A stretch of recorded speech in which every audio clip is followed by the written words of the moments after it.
ओम शांति।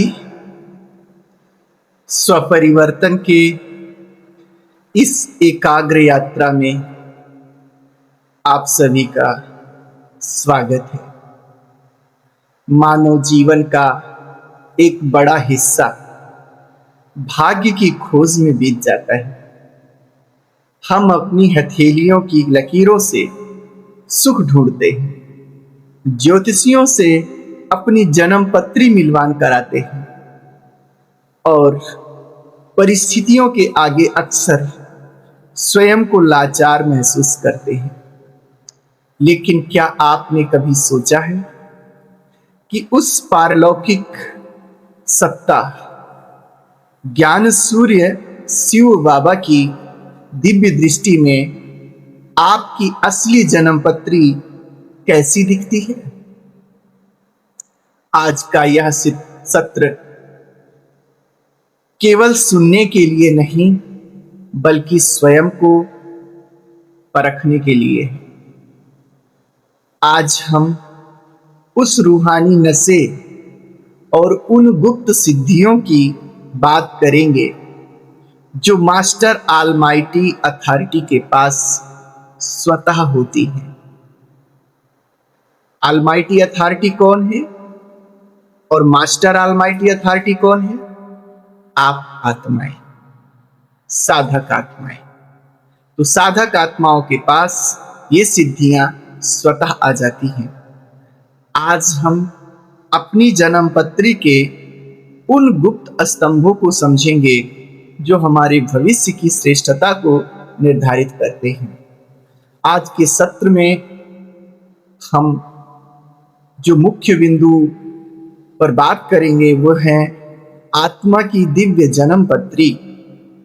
ज्ञान सूर्य द्वारा देखे जाने वाले 4 मुख्य आधार।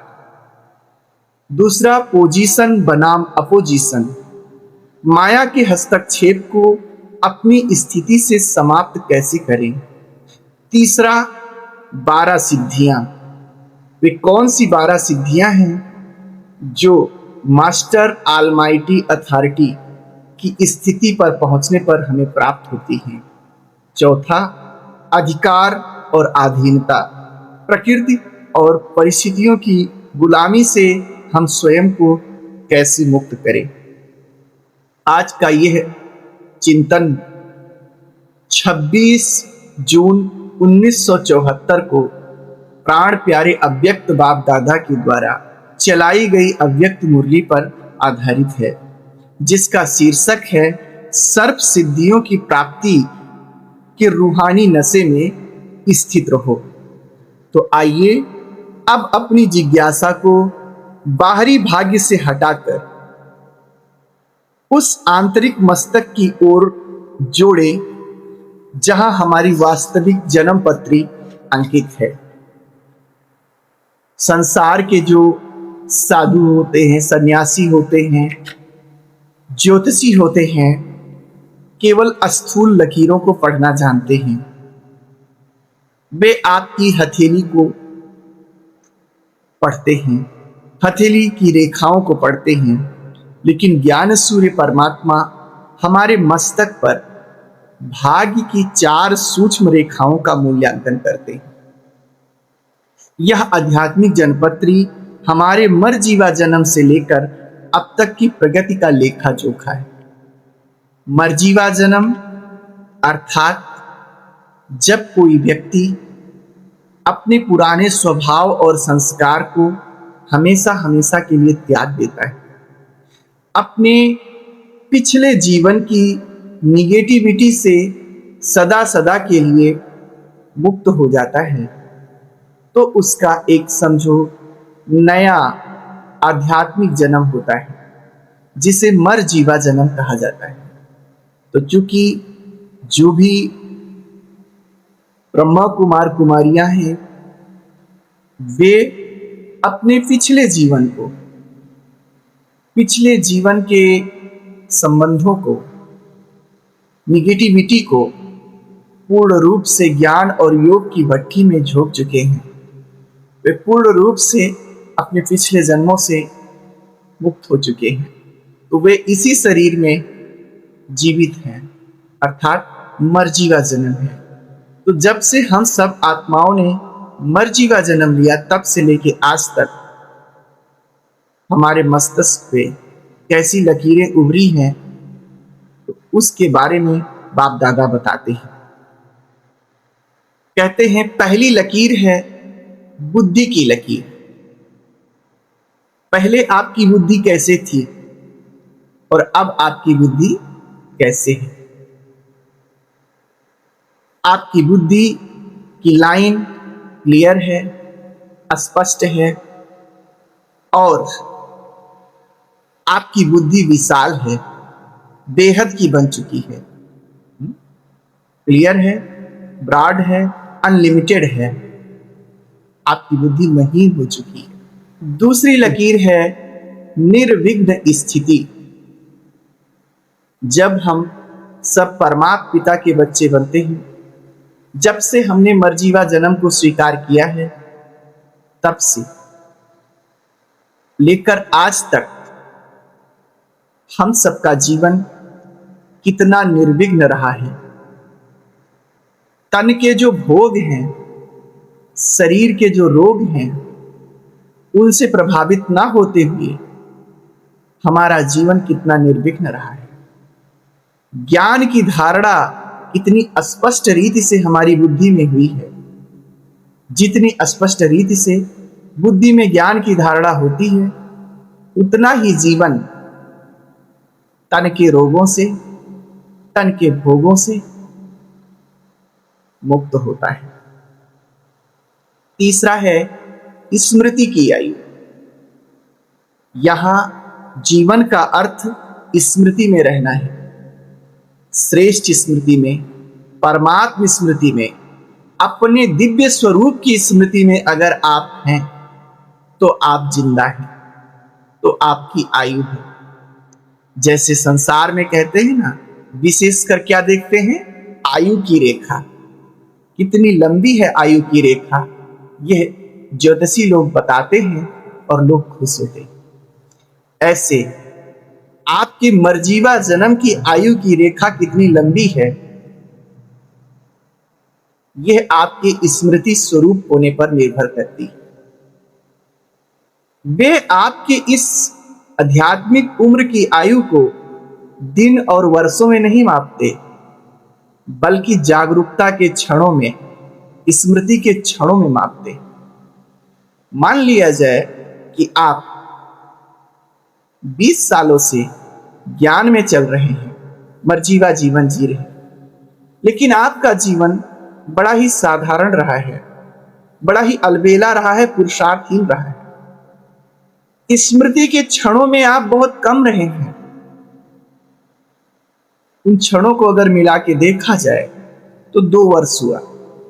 कहा जाएगा कि आपकी जो स्मृति की आयु है, आध्यात्मिक आयु है, वो 2 वर्ष के बराबर है। ये तो भौतिक समय है, बीतता जा रहा है। तो जब से हम ज्ञान में चल रहे हैं, तब से लेकर आज तक जागरूकता के क्षण, स्मृति के पल कितनी देर तक है। जैसे बाबा ने कहा ना, 12 घंटे योग युक्त जीवन होना चाहिए। तो अगर ऐसे 12 घंटा जागरूकता का क्षण है, तो वो आप समझिए आपका जो है आध्यात्मिक जीवन बढ़ता जा रहा है। याद रहे, स्मृति ही जीवन है और विस्मृति ही मृत्यु। स्मृति आध्यात्मिक जन्म है और विस्मृति आध्यात्मिक मृत्यु है। यदि आप बार बार स्मृति और विस्मृति में आते जाते हैं, तो आपकी आध्यात्मिक आयु छोटी मानी जाएगी। हर सेकंड विस्मृति एक रूहानी मौत के समान है। और चौथी लकीर जो बाप दादा देखते हैं, वो है भाग्य की लकीर, तकदीर की लकीर। हम सब मरजीवा बने हैं, तो अपनी बुद्धि की लकीर, निर्विघ्न स्थिति की लकीर, स्मृति की आयु के द्वारा भविष्य की तकदीर कितना बनाए हैं, उस तकदीर को भी परमात्मा देखते हैं। और बाप कहते हैं कि ये लकीरें आप भी देख सकते हो, हर एक की देख सकते हो, और स्वयं की भी देख सकते हो। आप भी रूहानी ज्ञान योग के ज्योतिषी बन सकते हो। बस शर्त क्या है कि आप साधारण स्थिति से उठ करके ऑलमाइटी अथॉरिटी की स्थिति पर स्थित हो।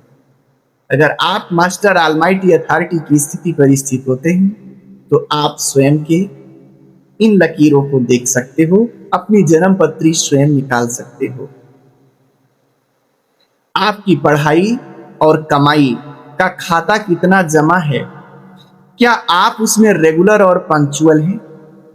जब कोई हाथ देखता है तो देखता है लकीर सीधी है, कहीं बीच में कटी तो नहीं है। कटी होती है तो उसको अच्छा नहीं माना जाता है। स्ट्रांग लकीर है, जो रेखा है हाथ की कमजोर है या बहुत गहरी है। गहरी है तो कहते हैं आपका भाग्य बड़ा शक्तिशाली है।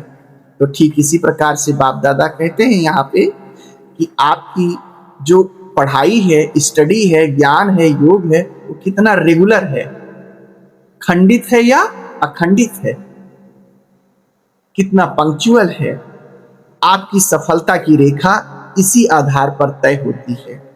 आप कितनी आत्माओं के लिए महादानी और वरदानी बने हैं, इसी से आप भविष्य में क्या बनेंगे, भविष्य में आपका क्या पद होगा, वो निर्धारित होगा। तो परमात्मा पिता एक क्षण में हमारे इन चारों रेखाओं को देख लेते हैं और वे हमारी जन्म पत्री निकाल देते हैं। जब हम इन चार बिंदुओं पर अपनी स्थिति चेक करते हैं तो व्यर्थ की भीड़ समाप्त हो जाती है। यह स्पष्टता हमारे दैनिक जीवन के तनाव को कम कर देती है, क्योंकि हमें पता है कि हमारी असली शक्ति कहाँ है। लेकिन इस जन्म पत्री को स्पष्ट देखने के लिए हमें अपने पोजीशन पर सेट होना होगा। तो आपका पोजीशन क्या है?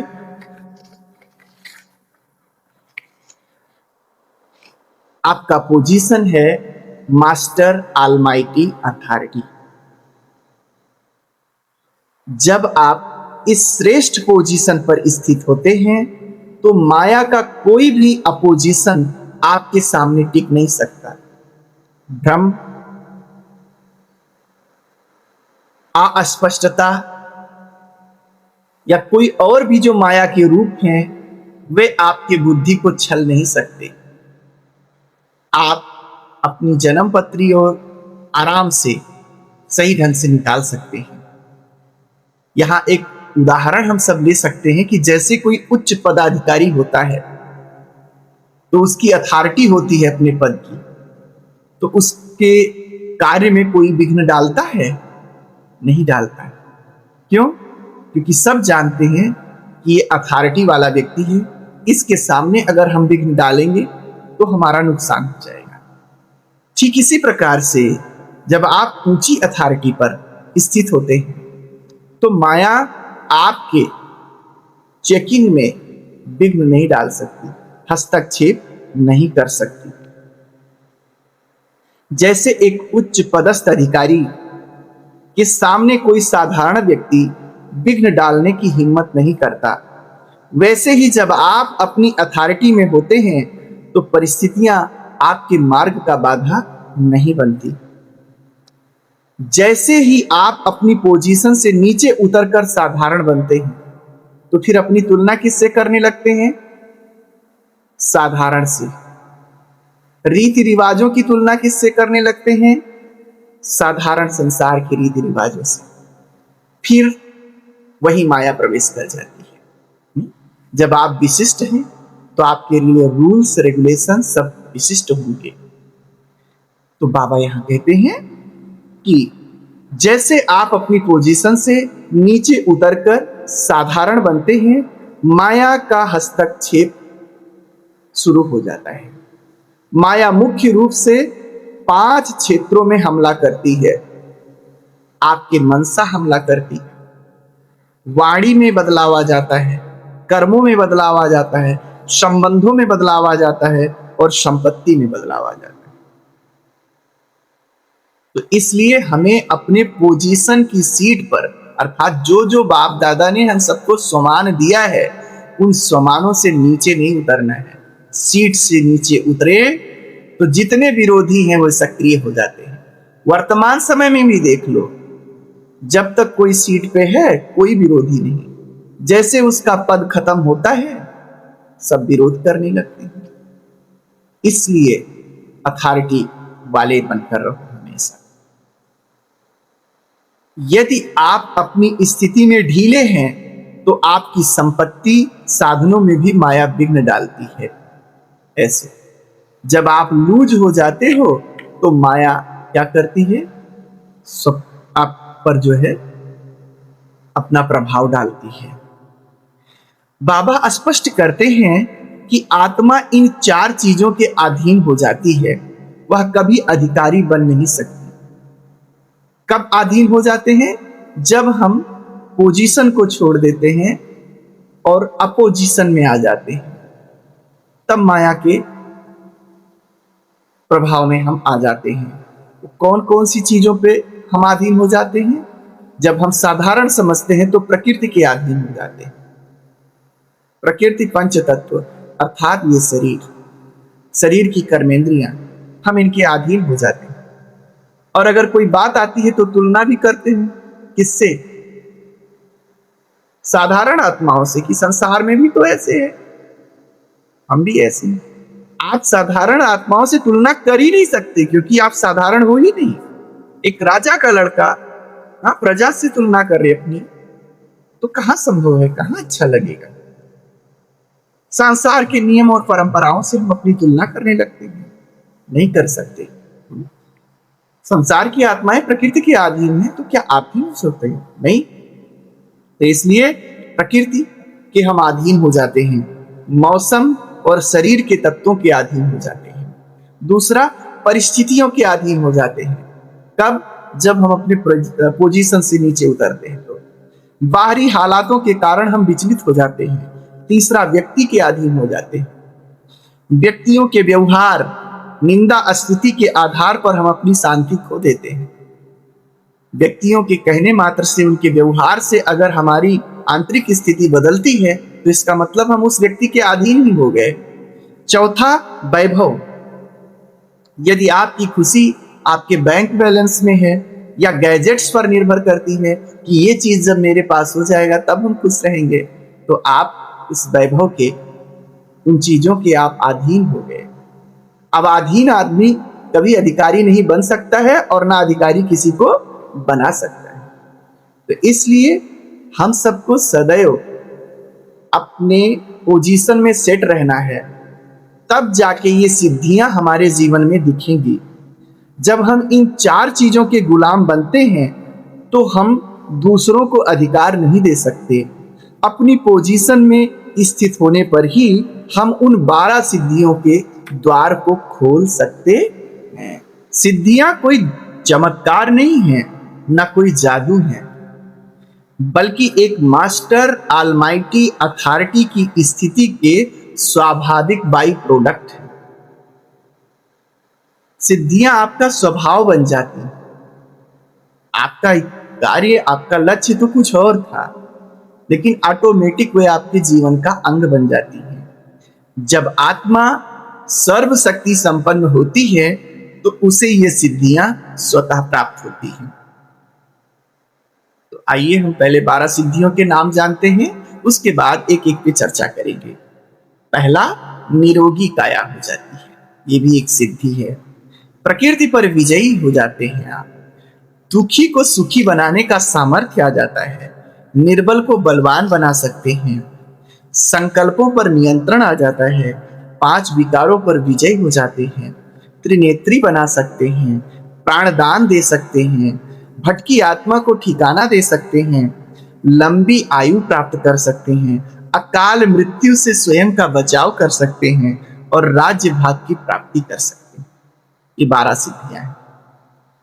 अगर इन सिद्धियों को हम सब शाब्दिक अर्थ इनका लें तब तो बिल्कुल लगेगा जैसे कि हम सब अंधविश्वासी हो गए हैं, लेकिन इनका मानसिक अर्थ, मनोवैज्ञानिक अर्थ लेते हैं। निरोगी काया का मतलब क्या है? ऐसी कोई सिद्धि नहीं आएगी कि किसी आत्मा में रोग है और आपने ऐसे हाथ किया और वो क्या हो गया, निरोगी हो गया। दुनिया के लोग तो ऐसे चमत्कार को सिद्धि मानते हैं।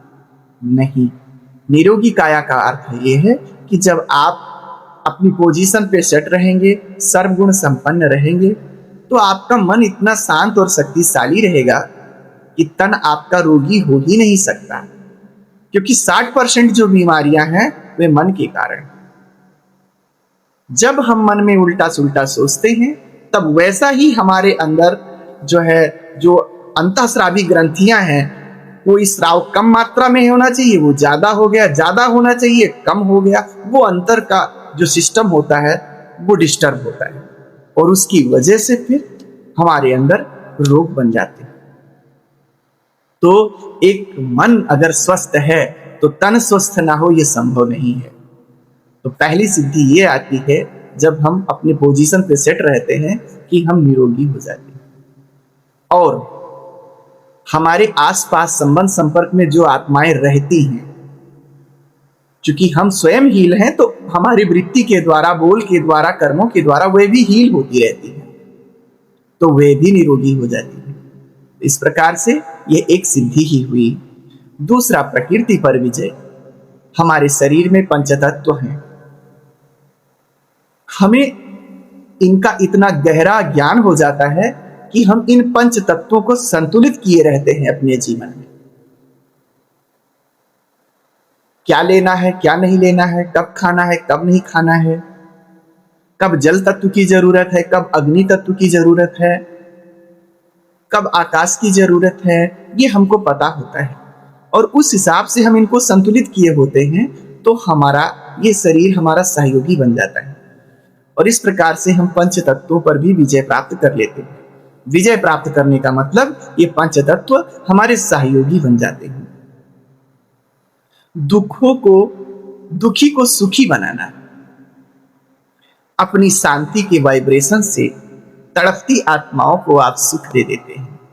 आप सदा हील होते हैं ना, तो हीलिंग पावर इतनी आती है कि दर्शन मात्र से लोग सुखी हो जाते हैं। निर्बल को बलवान बनना, आप शक्ति स्वरूप होते हैं, तो किसी को भी इतना मोटिवेट कर सकते हैं, इतने श्रेष्ठ संकल्प दे सकते हैं, जिससे वो आत्मा भी स्वयं को शक्तिशाली महसूस करने लगती है। कमजोर संकल्पों में अपनी शक्तियों से साहस भर सकते हैं। आप संकल्पों पर नियंत्रण कर सकते हैं। ये बहुत बड़ी बात है। लोग चाहते हैं हमारे संकल्प रुक जाएं, विचार रुक जाएं, लेकिन ऐसी धारा बन जाती है, ऐसी तूफान बन जाती है कि नियंत्रण ही नहीं हो पाता है। लेकिन मन को आप जहां चाहें एक सेकंड में स्थिर कर सकते हैं, जब आप ऑलमाइटी अथॉरिटी के पोजीशन पर सेट हैं। तो 5 विकारों पर विजय प्राप्त करना, ये विकार हमारे अधीन हो जाते हैं। ये विकार, ये बुराइयां हमारे सहयोगी हो जाते हैं। क्रोध उमंग उत्साह में बदल जाता है, काम शुद्ध प्रेम में बदल जाता है, लोभ लाभ में बदल जाता है, संतुष्टि में, अनासक्ति में बदल जाता है, मोह करुणा में बदल जाता है। ऐसे अहंकार रूहानी स्वमान में बदल जाता है, स्वाभिमान में बदल जाता है, रूहानी नशे में बदल जाता है। तो इस प्रकार से ये परिवर्तित रूप में आ जाते हैं। जो अभी अभी हमारे लिए नुकसानदायक थे, अब वे हमारे जीवन में सहयोगी बन जाते हैं, जब हम अपने श्रेष्ठ पोजीशन पर सेट होते हैं। तो त्रिनेत्री अर्थात आप किसी को तीसरे नेत्र का दान दे सकते हो। अब दुनिया के लोग तो ये समझेंगे कि किसी को नयन नहीं है, तो आप ऐसे हाथ करें और उसको जब आंख में ज्योति आ जाए तो माना जाएगा आप सिद्धि स्वरूप हो। लेकिन यहाँ इसका भाव ये है कि जो ऐसी आत्मा होती है सिद्धि स्वरूप, वो किसी को भी, जो आजकल लोग अज्ञान अंधेरे में भटक रहे हैं, विवेक का नेत्र सबका मर चुका है, खत्म हो चुका है, आप ऐसे ज्ञान और समझ का नेत्र उन आत्माओं को दे सकते हैं। डिवाइन इंसाइट आप उन्हें दे सकते हैं। प्राण दान देना, हताश और मृत्यु प्राय लोगों को आप सही रास्ता दिखा करके प्राणदान दे सकते हैं। प्राणदान का दुनियावी अर्थ में लोग सोचेंगे कि कोई मर गया है तो उसको ऐसे हाथ करो वो जीवित हो जाए, तब कहा जाएगा आप सिद्धि स्वरूप हो। तो ऐसा नहीं है ना। कोई अगर निराश हो गया है तो निराश व्यक्ति मरा हुए के समान ही है। ये है जिसमें अब उठने की क्षमता नहीं है, पुनः कुछ नया करने की पावर नहीं है। आप अपने ज्ञान और योग के द्वारा, अपने अंग और संग के द्वारा उसके अंदर पुनः शक्ति भर देते हैं, पुनः उम्मीद की किरणें भर देते हैं। तो आपने समझो उस मूर्छित व्यक्ति को प्राणदान दिया, जीवन दान दिया। लंबी आयु, लंबी आयु एक जन्म के लिए नहीं, जन्म जन्मांतर के लिए आप दे सकते हैं। कैसे? जैसे हम योग करते हैं तो योग का प्रभाव हमारे तन पर भी पड़ता है और इसके कारण तन रोगी नहीं होता तो लंबा आयु शरीर का हो ही जाता है। और जब हम इस ज्ञान योग के आधार पर वो आत्मा, हम सभी आत्माएं जब सत्युगी जीवन जीते हैं तो उसमें लंबी आयु अपने आप हो जाती है। तो अकाल मृत्यु से बचाओ, निर्भय होकर काल के पंजे से मुक्त कर सकते हैं आप। ऐसे अभी अभी कोई सुसाइड करने जा रहा है, कोई कुछ करने जा रहा है, लेकिन अगर आपके संपर्क में है, आपके ज्ञान के द्वारा उसको अगर जीवन का लक्ष्य मिल जाता है तो फिर उसे आप काल के पंजे से भी छुड़ा सकते हैं। राज्य भाग की प्राप्ति करना, इस जीवन में आप उस आत्मा को स्वराज्य दे सकते हैं कि अब अभी तक आपको इन इंद्रियों ने खूब नचाया, लेकिन अब आप इन पर शासन करो। ऐसे और भविष्य में इसका परिणाम यह होगा कि आप विश्व राज्य अधिकारी बनेंगे, तो उसके जीवन को एक नया लक्ष्य दे सकते हैं। तो इस प्रकार से हम सबको ये सिद्धियां प्राप्त होती हैं। ये सिद्धियां आपको परिस्थितियों का दास नहीं बल्कि उनका स्वामी बनाती हैं। लेकिन इन शक्तियों के साथ एक बहुत बड़ी शर्त है और वो ये है कि मैंपन ना जुड़ा। लौकिक संसार में भी कोई अगर ओझा फकीर होते हैं तो वो यही कहते हैं कि हम अपनी विद्या को बताएंगे नहीं और इसका श्रेय हम खुद नहीं लेंगे। अगर खुद ले लेंगे, कहीं हम व्यापार करने लगे तो ये सिद्धियां हमारी काम नहीं करेंगी। ठीक इसी प्रकार से परमात्मा भी कहते हैं कि अगर इन सिद्धियों को आप ये मानोगे मैंने कर दिया, अहंकार पोषित होगा आपका, तो फिर ये सिद्धियां आपके काम में नहीं आएंगी। इनको काम में लाने के लिए हमें यही सोचना है कि हम एक माध्यम हैं। परमात्मा पिता के द्वारा ये सिद्धियां हमें प्राप्त हुई हैं विश्व कल्याण के लिए, ना कि स्वयं के नाम मान शान को बढ़ाने के लिए। तो अगर ईश्वरीय श्रीमत के आधार पर इन शक्तियों को हम यूज करते हैं तो हमारा भी कल्याण होगा, संसार का भी कल्याण होगा। एक रूहानी कहावत है, करामात खैर खुदाई, मतलब शक्तियां खुदा ने दी, ईश्वर ने, और मनुष्य कहता है ये मेरी करामात है। यदि हम ईश्वरीय शक्तियों को अपनी मर्जी और अहंकार से इस्तेमाल करते हैं तो हम उस करामात के बदले सजा के पात्र बन जाते हैं। सिद्धियों को हमेशा श्रीमत के आधार पर निमित्त बनकर ही उपयोग करना चाहिए। यदि आप दृश्यों में फंस गए तो सजा भुगतनी होगी। जो स्वयं परमात्मा या दूसरों से कुछ मांग रहा है वह कभी दाता नहीं बन सकता। एक भिखारी कभी दूसरे को संपन्न नहीं बना सकता। अहंकार के पत्थर से दूर रहना है। मैं कर रहा हूं, यह वही पत्थर है जो सिद्धियों के प्रवाह को रोक देता है। इसलिए निमित्त मात्र बनकर परमात्मा की दी हुई शक्तियों से हम आपका कल्याण कर रहे हैं। राम दी चिड़िया राम दा खेत, राम की दी हुई शक्तियां हैं, आप राम के ही बंदे हो, उनकी शक्तियां आपको आपके कार्य में मैं लगा रहा हूं, मैं तो बीच का माध्यम हूं, ऐसे स्वयं को समझना है। तो आज के इस सत्र में हम सबने ये सीखा कि अपनी स्मृति की आयु बढ़ाएं। आध्यात्मिक आयु कैसे बढ़ रही है? स्मृति की आयु जितनी लंबी है आपकी आयु उतनी लंबी है। हर सेकंड की याद ही आपका असली जीवन है। आधीनता प्रकृति का हो या वैभव का हो या व्यक्ति का हो, छोड़कर अधिकारी बने। निमित्त भाव से सिद्धियों का उपयोग करें ताकि सजा न खाएं। प्यारे साथियों, आप उस परम पिता परमात्मा की संतान हैं जिनके पास सिद्धियों के भंडार हैं। अपनी पोजीशन को पहचानिए। जब आप मास्टर ऑलमाइटी अथॉरिटी बनकर चलते हैं तो माया एक खिलौना नजर आती है। साधारणता का चोला उतारिए और अपनी रूहानी अथॉरिटी में स्थिर हो जाइए। आज रात सोने से पहले अपनी जन्म पत्री चेक करें। विशेष रूप से देखें, आज दिन भर में माया ने आपके मनसा, वाचा, कर्मणा, संबद्ध या संपत्ति, इन पांचों में से किस द्वार से प्रवेश किया? मन में प्रवेश किया, वाणी में प्रवेश किया, कर्मों के द्वारा कुछ हुआ, संबंधों के तरफ से माया प्रवेश हुई, या फिर संपत्ति की तरफ से? उस लीकेज को पहचानें और कल के लिए अपने पोजीशन को टाइट करें।